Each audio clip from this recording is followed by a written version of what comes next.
Hi Libra, welcome back to the Astrology 33 channel. This is your March 2022 love reading. Thank you to those of you who like, viewed, shared, and subscribed to the channel. I appreciate all of that. And for those of you new to the channel, as far as what we have in front of us, it's what I call the bridging the gap spread. And the way it works is a look at the past energies, present energies, and future energies between you and the main love interest. Once we get through all that, we'll actually pull some oracle cards for some additional insight. That's where the bridging the gap dynamic comes into play. And as far as the decks being used, on the left side we have the Lover's Path Tarot, and on the right side we have the Tarot of Sexual Magic. Also, keep in mind it's a general reading, so I'm going to be referring to the cards on the left as your energy and the cards on the right as the other person's. If you feel like it's the other way around in your situation, then definitely trust that. Alright, so with all that out of the way, we'll get started. Past energy on your side, we have the Eight of Arrows. So this is actually Gemini energy here. And what I feel like this is saying for the majority of you could just be saying that you might have been feeling really overwhelmed, possibly had a lot on your mind, because Gemini energy for you guys is your 9th house. So it could have just been a lot of things you were trying to process.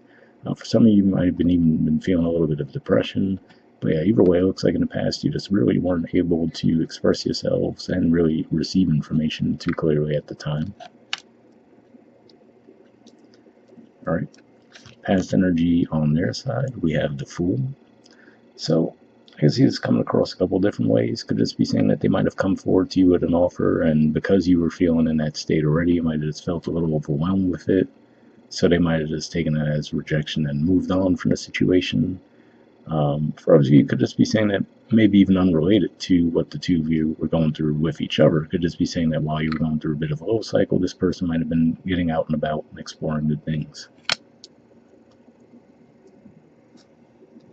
Alright. Present energy on your side, we have the Prince of Arrows, which is the equivalent of the Knight of Swords. So Gemini energy again here, but obviously in a much more positive manifestation.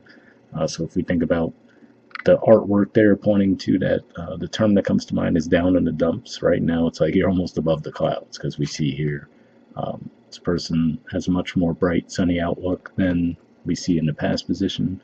So it could just be saying that at a minimum you're feeling a lot more clear and decisive around whatever this was that was overwhelming you in the past. And due to that, you might be feeling more free and more open to actually engage in romantic connections. So for some of you, this could be saying that you might be reaching out to express your feelings for this person. Let me see what else comes to mind with this. And we see Cupid on the card as well, so yeah, it could definitely be saying that you might be feeling a bit more amorous now in the present than you were before. And I mean, for some of you, it could just be as simple as the fact that you guys had that Venus retrograde in your 4th house, so you guys are ruled by Venus for one. And then on top of that, to have it in the 4th house could have been a pretty heavy transit for you guys. And Mercury moved in there retrograde as well, so could have been as simple as that. The retrogrades might have thrown you off for a bit, and now you're feeling a bit more positive and ready to move forward. Alright, present energy on their side, we have the King of Wands. So we see a much more passionate energy from this person as well as some growth, to go from the Fool energy to a King energy. So it could just be saying that they might have gone through a growth cycle of their own while you guys are going through some situation that you were going through. But here we also see an energy of passion, loyalty as well. So yeah, it looks like whatever this conversation is between the two of you, looks like things are definitely going a lot better within the connection. For some of you, this might have even happened during the Leo full moon that we just had. So that's what I see with that. Alright, future energy on your side, we have the Queen of Staves. So yeah, this is Aries energy here, and again, to me this is another indicator. It looks like you guys are feeling a lot more confident, also continuing to grow on your own as well. But yeah, I see a lot more confidence here, and possibly just confidence toward the connection as well, because for you guys, Aries energy is your 7th house of partnerships, relationships, contracts. So yeah, looks like you guys just might be feeling a bit more sure of yourselves as far as moving a relationship forward with this person. And timeline-wise, this could just be saying that you'll start to feel that as we actually move into Aries season toward the end of March and into April. Alright, and future energy on their side, we have a few cards that came up. So we have the Queen of Pentacles, Capricorn energy, the Two of Pentacles, more Capricorn energy there, and the Eight of Wands, Sagittarius energy. So on the one hand, the Queen of Pentacles can be an energy that points to stability, right? So on the one hand, that might be saying that they would like to build roots with you as well, especially given that for you guys, Capricorn energy is 4th house. But I always do say when it comes to the artwork in this deck in particular, if we just look at the cold, snowy background, right, and we see that she's not even really paying any attention to the person down there, she's staring in the mirror, could just be saying that they might go through a bit of a cycle where they might be feeling a bit cold and closed off for whatever reason. Possibly because now they might not be sure how to approach you, right? Because if you go from this cycle where you weren't really sure of what you wanted, and now you're coming across as a lot more assertive, that might throw them for them. But even if that's the case, I feel like for the majority of you, that would be a temporary thing, because then we do see that 8 of Wands energy after those things. So yeah, it could just be one of those things where, like I said, now they might find themselves adjusting to you, because like I said, it looks like you're a lot more confident, sure of yourselves, assertive in a certain way. So that could be a little bit of an adjustment period for them, and then with that 8 of Wands, looks like things will definitely move forward in a much more positive manner, especially if you guys, that Sagittarius energy of the 8 of Wands represents your 3rd house communication. So yeah, definitely something to watch out for there, but like I said, it looks like it's going to be a little short-lived. Alright, bottom of the deck on your side, we have the Princess of Arrows. So this is the equivalent of the Page of Swords. And what I always think of when I see this card is that term butterflies in your stomach, right, which could represent a nervous energy. And if we think about a page in general, for example, in the traditional tarot, usually the page is standing with a stance that seems a bit unconfident, with the, like, they're still learning how to use the sword, right? So it could just be one of those things where you might have just been feeling nervous around this person. I don't necessarily feel like that was what was causing this issue in the past, but it could just be one of those things where the timing in general was bad, and now you're just growing in your confidence, sort of expressing yourself. Alright, and bottom of the deck on their side, we have the 5 of Chalices. So this is actually Scorpio energy here. So for some of you, this could represent an apology. So for example, let's say if you were going through some heavy stuff, right, and they just weren't aware of that, and they might have just completely fleed from the situation, could just be saying that when you express to them, hey, this is what was going on with me, right, they might actually feel bad about the way they handled the situation, and then there could be an apology there. Or like I said, even when they go through that little blip on the radar, it seems where they're a little bit cold and closed off, this could represent them coming in to apologize there too. Because interestingly enough, beneath that we see Temperance, which is an energy of restoring balance, and more Sagittarius energy too. So yeah, looks like there could be like a brief little thing. I mean, I don't see it as a major thing, but we'll see what the Oracle cards add to the mix before I just keep going on about that. So first we'll see what we get for an Aqua Moonlight deck. I did pre-shuffle this deck. What I'm really looking for here is unspoken messages from you to them and from them to you. And if I shuffle for a while without any jumpers coming up, I'll actually just put the deck down and pull a card for each side, but we'll see if we get anything.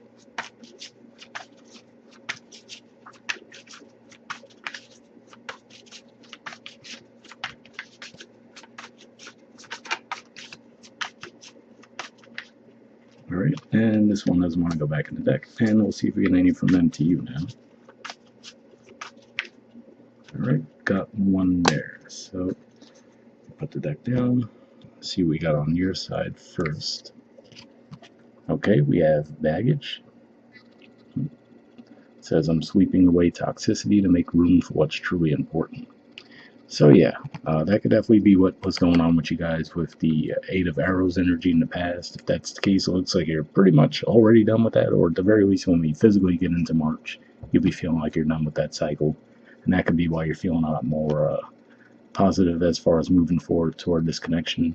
And yeah, like I said, I get it. You know, that retrograde energy in your 4th house could have definitely been pretty heavy, and that could have led to you feeling like, okay, I need to clean some things up. Could have been some things that went way back too, given that it was in the 4th house. Alright, and on their side we have factors. Okay, it says we're so different. I'm trying to figure out how this is going to work. Interesting energy there. Wonder if that was the disconnect that you guys might have had in the past with, like I said, if they're, especially if they're in that Fool energy, which is a much more bright exploratory type energy, and then you're just seeming like you're really closed off. That could have been what it was. The reason why I say it's more than likely to be related to the past is because in the present we definitely see the passion there. Let me look at these cards again. Well, I do have to say, for some of you, it is a possibility at the very least. Like, let's say, for example, we're looking at an Aries energy here and a Capricorn energy. So they're both cardinal, but they square each other because it's totally different approaches to things. So it could just be one of those things where they might actually start to feel that briefly. But even if that's the case with the Eight of Wands underneath that, it looks like they will actually feel more confident around moving forward with the situation too. So yeah, I still get a bit of a feel that this is going to be more of a temporary thing than long term, but we'll see what the Wisdom of the Oracle adds to the mix. So same situation as far as I pre-shuffled this deck as well, but here we're just looking for one card with general advice and then we'll wrap up.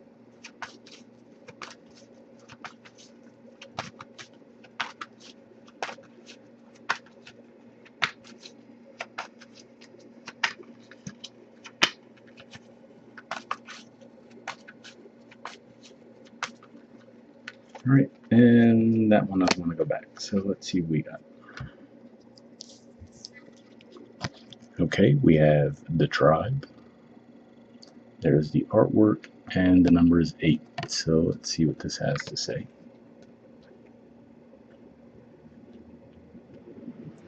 Okay, it says community, belonging, being seen and understood by others, like-minded connections, a sense of family and friendship, knowing your place in the world. This card signals a new affiliation with a group. This card signals a new affiliation with a group. Humans are social creatures, and we need to know we are useful to our tribes, families, and communities. In a tribe, everyone has an important function and feels I matter. Memberships in this group provides a sense of belonging, of kinship, and of purpose that comes from working together for the greater fulfillment of all. Perhaps you are part of a spiritual community or an artistic one. Perhaps you are in a learning community where you share your love of education. Regardless of its form or focus, your community brings you joy. You will be inspired by it and want to contribute to it. Your contribution may be as small as showing up or as large as becoming its leader. No matter your position in the tribe, your presence is needed. So interesting message there. I will say that message probably would have been one that you could have used when you were going through that Eight of Arrows phase, right? Where maybe you were feeling like you didn't belong or what you contributed didn't matter for whatever reason. Like I said, it could have been as deep as possibly a depressive cycle you guys might have been in the past, but that definitely reaffirms that your presence is needed. So hopefully that resonated. All right, the relationship message says you're discovering the essential qualities that you share with another and perhaps also those you don't share. There are times when you follow and the other person leads, and times when you lead and the other follows. The appearance of this card points to the importance of learning the proper dance between you and another. Accepting the truth that everyone has flaws is part of that dance. Yet you are also being asked to be aware of the dynamics that you don't want to repeat. You're in the perfect place to make changes in order to experience the best version of who you can be together. So yeah, definitely a pretty positive message there. And when I was talking about, taking turns between who leads, right? And like I was saying there, that could have been what I felt with the future energy, where if you're coming across more assertive now, that might throw them for a loop because, for example, maybe they're more accustomed to being the leaders. But like I said, either way, that did seem like it would be a temporary thing. So yeah, that basically kind of reaffirms that as far as you two probably have a little bit of an adjustment period, getting used to how you two show up in the relationship. But it does look like there's definitely potential for it to move forward in a positive way. So we'll wrap up there, guys, and I'll see you all next month. All right, bye.